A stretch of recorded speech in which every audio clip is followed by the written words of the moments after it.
Así es, Pablo, para entender mejor lo que está pasando en Ucrania con este conflicto con Rusia y que también tiene que ver con Europa, estamos ya en contacto con el profesor Hugo Cox, doctor en comunicaciones, que siempre nos ayuda a entender un poco más estos fenómenos. ¿Qué tal, profesor? Bienvenido a nuestro programa. Hola, ¿qué tal? Muchas gracias por la invitación.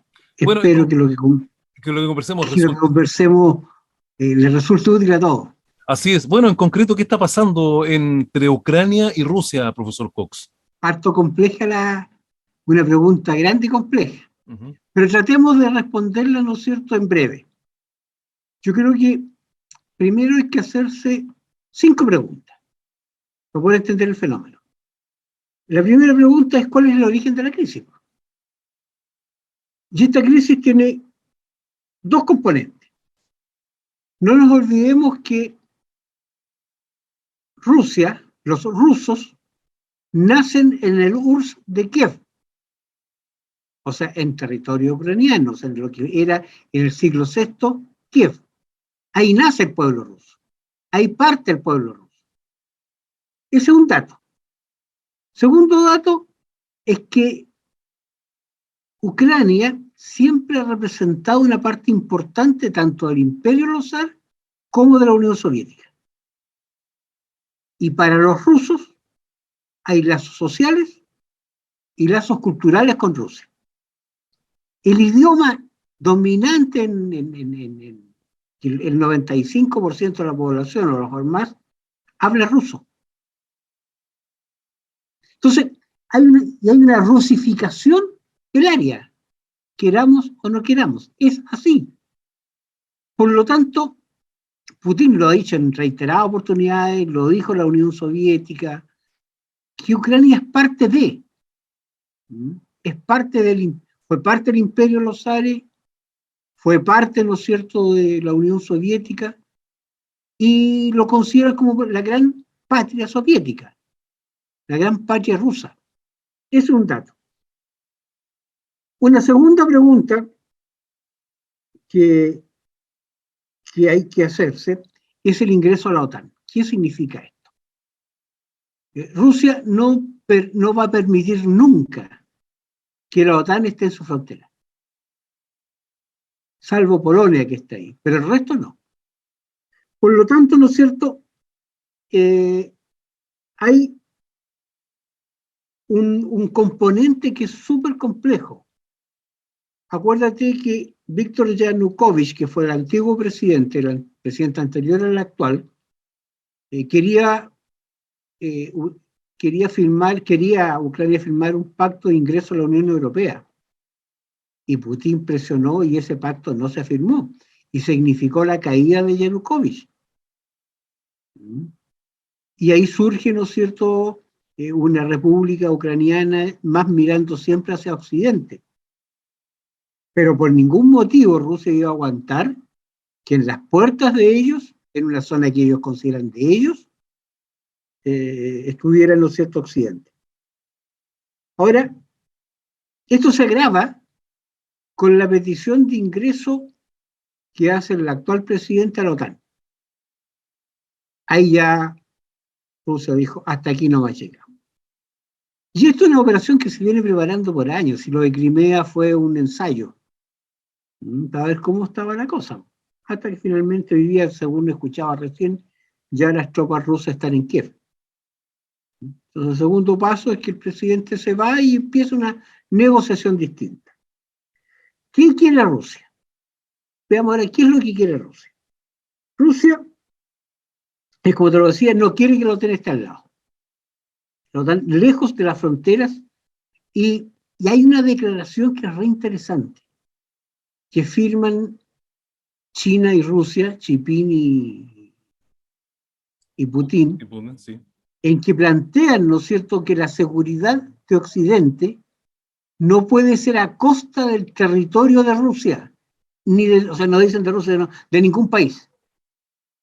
Esa es una clara alusión del pragmatismo chino, ¿no es cierto?, y de cómo, ¿no es cierto?, se está mirando este conflicto. ¿Qué estaba dispuesta la OTAN a ceder? Porque todo esto hay que negociarlo. La OTAN no está dispuesta al retiro de las tropas de Europa del Este. Y ahí está el conflicto. No voy a retirar las tropas de Europa del Este. Por lo tanto, ¿no es cierto? Putin, ¿qué dice? Cuando se disuelve la Unión Soviética, hay un acuerdo, no sé, nunca he leído ese documento, no lo conozco, pero lo que he ido escuchando hay un acuerdo en los años 90 de que el mundo occidental no iba a entrar en cerca de las fronteras de la Unión Soviética, o sea, de la Rusia actual. Y según Rusia, ese acuerdo ha estado siendo violentado sistemáticamente. Por lo tanto, ¿no es cierto? Es un conflicto que parte con la caída, ya de frentón con la caída de la Unión de Repúblicas Socialistas Soviéticas. Con la caída del mundo socialista, ¿no es cierto?, del mundo soviético, se empiezan a provocar todo esto. Bueno, acordémonos que antes en Georgia ocurrió un problema similar. Que finalmente se arregla y hay una zona que es separatista, que es Osetia y otra más. Entonces, ¿qué es lo que dice Rusia ahora? Ok, Ucrania debe ser neutral. ¿Y eso qué significa la neutralidad? Ser un Finlandia en la zona. Desmilitarizado y en función de la paz. La Suiza de la zona, o la Finlandia, porque Finlandia toda su vida coexistió con la Unión Soviética en esas condiciones. O sea, y hoy día con Rusia. Entonces, dice Rusia, ok, ya no se, ¿cómo resolver el problema? Desmilitarizar a Ucrania y a su vez, ¿no es cierto?, que se declare un país neutral como lo es Finlandia. Y finalmente, ¿no es cierto?, ¿qué pasa? ¿Por qué hoy día Ucrania no recibe la ayuda que esperó recibir? Ucrania no es un Estado confiable para ningún país occidental. Y no es confiable porque tiene esta relación de la rusificación de Ucrania. Rusia está muy presente en Ucrania. La cultura rusa es parte de Ucrania. Y en Ucrania hay muchos sectores que son prorrusos. Entonces, occidentales, ¿sabes qué? No nos metamos en esta cuestión porque nos podemos salir trasquilados. Porque además hay cuestiones desde el punto de vista concreto. La OTAN no puede operar porque Ucrania no es parte de la OTAN. Y por lo tanto, que si opera, tenemos una tercera guerra mundial en las puertas. Y eso nadie lo quiere. Ahora, este conflicto puede generalizarse. Yo creo que no, creo que va a ser un conflicto corto, de entrada y salida, y lo que va a generar una cantidad enorme de refugiados en los países vecinos, que son débiles muchos, y va a crear una gran inestabilidad. Pero lo más importante, cosa que no se ve, que no está presente, es que la regresión de la Guerra Fría, con una diferencia. Y esa diferencia es que esta es una Guerra Fría de tres bandas. Estados Unidos, Rusia y China. Y Rusia con esto avisa, señores, yo también estoy en las grandes ligas. Yo soy parte de la conversación global. Les guste o no les guste. Ese es el dato. Y ahí está, en eso estamos. Escaramuzas más, escaramuzas menos, informaciones que no son confiables en periodos de guerra, porque cada bando da su información, se crea mucha desinformación intencionada, pero el tema es ese. O sea, yo creo que va a ser un conflicto de corto alcance, hay un problema que es muy de los rusos, que es muy de la zona, y una Europa que es débil, un Estados Unidos que está débil, y eso lo captó Putin. Esta fue una operación planificada de hace mucho tiempo. Profesor Esto no Cox, es de... y las sanciones que hoy día se le imponen a Rusia, que son más bien de índole económica y no bélicas o militares, ¿qué efecto van a tener en Rusia? ¿Es un gran problema para Vladimir Putin en el futuro? Yo creo que no. Te lo digo honestamente. Tiene el apoyo de China y está comercializando mucho con China. China está bueno, porque aquí China sabe que en esta posibilidad, si juega bien sus cartas, entra definitivamente a tomar el mando de una parte importante de la economía mundial. O sea, aquí lo que está en juego finalmente es la hegemonía del mundo. O sea, detrás de todo este colorario es la hegemonía del mundo. O sea, Estados Unidos viene en declive, que la tuvo por muchos años en el mundo occidental. Vemos que está en declive. Europa ya no es el faro que fue durante mucho tiempo, está haciendo el jamón del sándwich. Y China, que avanza a pasos agigantados, ¿no es cierto?, en base a su economía. Por lo tanto, veo difícil que China deje caer a Rusia, porque lo necesita, ambos se necesitan. Es una alianza súper pragmática, que tiene que ver con el acomodo, con la reconfiguración del mundo. Así que no creo, te digo honestamente, me cuesta ver que esas medidas sean tan profundas. Y te pongo un caso, o sea, ¿cómo nos afecta a nosotros ahora? Al margen del petróleo, al margen del gas que va a subir todo, y eso afecta a todos los costos internos. O sea, aquí vamos a tener una inflación bastante alta durante mucho tiempo. O sea, si tú ya estás comprando la benzina a 1.060 pesos, 1.070 pesos promedio, creo que vaya a llegar a los 1.100 rápido. Y eso afecta a todo, afecta el transporte, la producción, todo. O sea, va a ir una inflación bastante alta. O sea, aquí los bancos centrales occidentales van a tener que tomar medidas porque va a ser una inflación global. Porque los flujos comerciales se cortan. Y por otro lado, acuérdate que Chile exporta mucho salmón a Rusia. Y fruta también exporta a Rusia. Entonces, no sé, yo te digo honestamente que no veo que económicamente Rusia vaya a quedar demasiado afectada. Ahora, esas son como, digamos, consecuencias indirectas para Chile, pero ¿hay consecuencias directas para Chile debido a este conflicto particular? Eso, el alza del petróleo. Ya. Y la caída en las bolsas. O sea, los que tienen fondos en la AFP se les van a caer. Porque las bolsas han ido cayendo. Entonces eso es, y eso, ¿dónde están invertidas esas platas? Están invertidas en las distintas bolsas. En instrumentos, ¿no es cierto?, que empiezan a devaluarse. O sea, para Chile hay un efecto que es directo, ¿no?, que es la inflación por un lado, la baja, ¿no es cierto?, en los productos, en los circuitos comerciales, por la no llegada de productos, el alza del trigo, el alza del maíz. Acuérdense que Ucrania era uno de los principales exportadores de trigo, que durante un tiempo no va a estar en el mercado. ¿Fija? Y ese efecto es que el pan va a subir y el tallerín y todo lo que sea la harina sube, porque no va a haber, o sea, se va a escasear. Entonces el tema es más complejo de lo que nos imaginamos. Bueno, respecto a este mismo tema, ayer el presidente Sebastián Piñera condenó lo que está pasando, incluso pidió y llamó a que se retiren las tropas rusas de Ucrania. El presidente electo Gabriel Boric, en la misma línea, también condenó este ataque de Rusia a Ucrania. ¿Qué significa esa reacción tan parecida de ambos mandatarios, el que viene y el que está actualmente en el cargo? Es una reacción lógica, esperable, porque está dentro de la línea, ¿no es cierto?, lo que significa la paz nomás.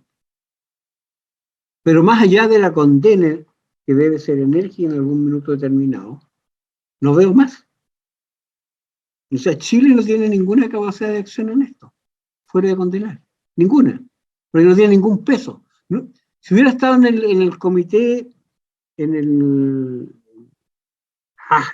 en el Comité de Naciones Unidas, el Comité de Seguridad de Naciones Unidas, el Consejo de Seguridad de Naciones Unidas, cuando los tuvo acá a raíz de la crisis de Irán, y nos opusimos a la invasión a Irak, ahí sí que tenía peso.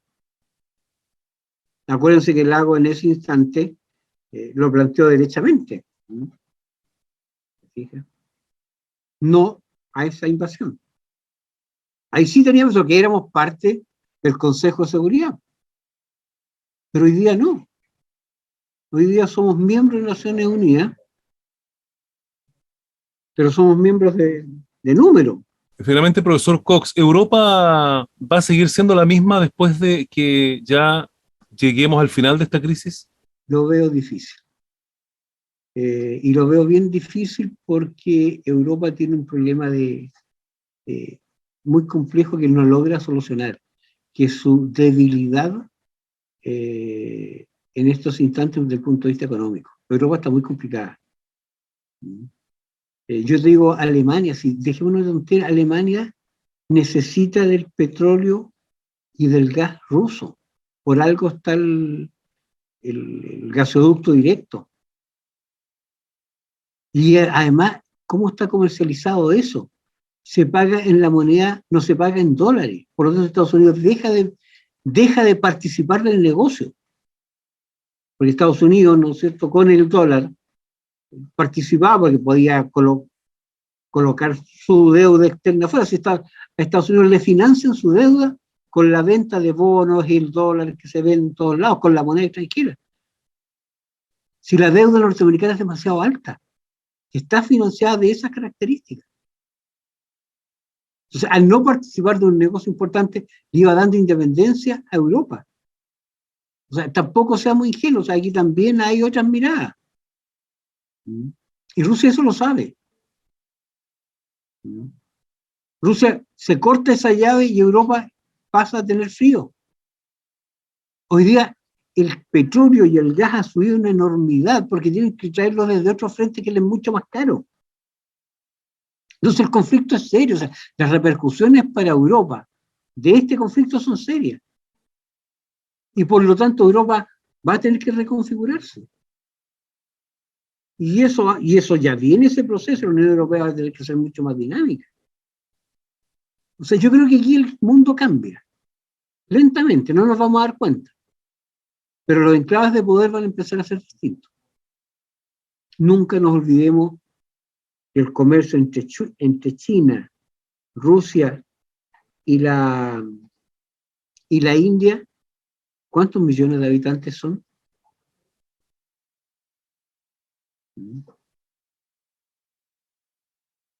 Duro, ¿eh? Yo sí lo veo. Yo creo que Ucrania, y por algo ahí está que se queja el presidente ucraniano que lo dejaron solo. Por algo lo dejan solo. Y al final empiezan todas estas declaraciones de retórica, pero en términos prácticos no. No, porque eso es ir a una tercera guerra mundial, y yo creo que nadie está dispuesto a ir a una tercera guerra mundial, al menos Europa, con dos guerras de las características que tuvieron. Si eso pesa en el inconsciente histórico. Porque ellos conocieron igual que Rusia, la gran guerra patria. Y una anécdota, tú sabes que Ucrania durante la Segunda Guerra Mundial formó un ejército para apoyar al ejército alemán No en la tenía idea de ese invasión, dato, ¿en serio? Ya. en la invasión a Rusia, y los Bueno, en rusos esa cuando salen, época Ucrania era parte de la Unión Soviética, sí, era parte de la Unión Soviética. claro. Entonces ahí hay mucho paño que cortar.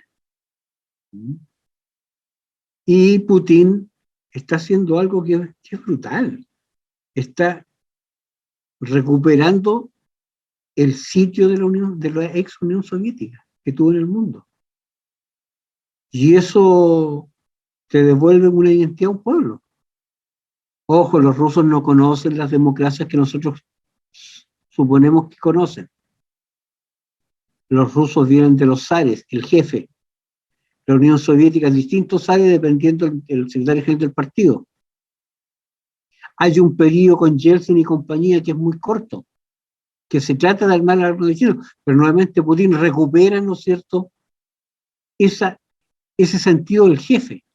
Que es muy importante para los rusos, parece tener ahí al jefe presente, ¿no? Exacto. Y si el jefe lo dice por algo, es la gran patria. Si tú te fijas, los discursos de Putin apuntan fundamentalmente a eso, a la reconstrucción, su discurso interno, a la reconstrucción del imaginario colectivo de la gran patria. Y eso es vital. Y ahí estamos. Yo creo que después de esto, y creo y confío que sea una guerra corta, de ocupación, y va a terminar cuando saquen al actual presidente, salga, se elige un nuevo gobierno y van a empezar negociaciones distintas.